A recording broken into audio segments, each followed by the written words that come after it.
അസ്സലാമു അലൈക്കും വറഹ്മത്തുള്ളാഹി വബറകാതുഹു. ദുആ ചെയ്യുമ്പോൾ അതിൻ്റെ മറ്റൊരു മര്യാദയാണ് നമുക്കും മറ്റുള്ളവർക്കും ദുആ ചെയ്യുമ്പോൾ ദുആ ചെയ്യുന്ന വിഷയത്തിൽ നമ്മുടെ കാര്യത്തെ ആദ്യം മുന്തിച്ചു പറയുക, അതിനോടനുബന്ധമായി മറ്റുള്ളവരുടെ കാര്യവും പറയുക എന്നതാണ് ഒരു അദബ്.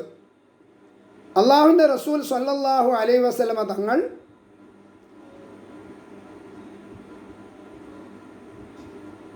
ഒരു ആളെ സംബന്ധിച്ച് പറയുകയാണെങ്കിൽ ഇദാ ദക്കറ അഹദൻ ഫദഅലഹു, അങ്ങനെ ആ ആൾക്ക് വേണ്ടി ദുആ ചെയ്യുകയാണെങ്കിൽ ബദഅ ബിനഫ്സിഹി, തൻ്റെ സ്വന്തം നഫ്സ് കൊണ്ട് ആദ്യം അള്ളാഹുവിൻ്റെ റസൂൽ തുടങ്ങും, ശേഷമേ മറ്റുള്ളവർക്ക് ദുആ ചെയ്യുകയുള്ളൂ.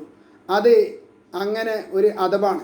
അബൂദാവൂദ് റിപ്പോർട്ട് ചെയ്ത റളിയല്ലാഹു അൻഹു റിപ്പോർട്ട് ചെയ്ത ഹദീസിലും കാണാം, കാന റസൂലുള്ളാഹി സ്വല്ലല്ലാഹു അലൈഹി വസല്ലം ഇദാ ദഅ, അള്ളാഹുവിൻ്റെ റസൂൽ സ്വല്ലല്ലാഹു അലൈഹി വസല്ലം തങ്ങൾ ദുആ ചെയ്യുകയാണെങ്കിൽ ബദഅ ബിനഫ്സിഹി, തൻ്റെ നഫ്സ് കൊണ്ട് ആദ്യം അള്ളാഹുവിൻ്റെ റസൂൽ തുടങ്ങും എന്നാണ്.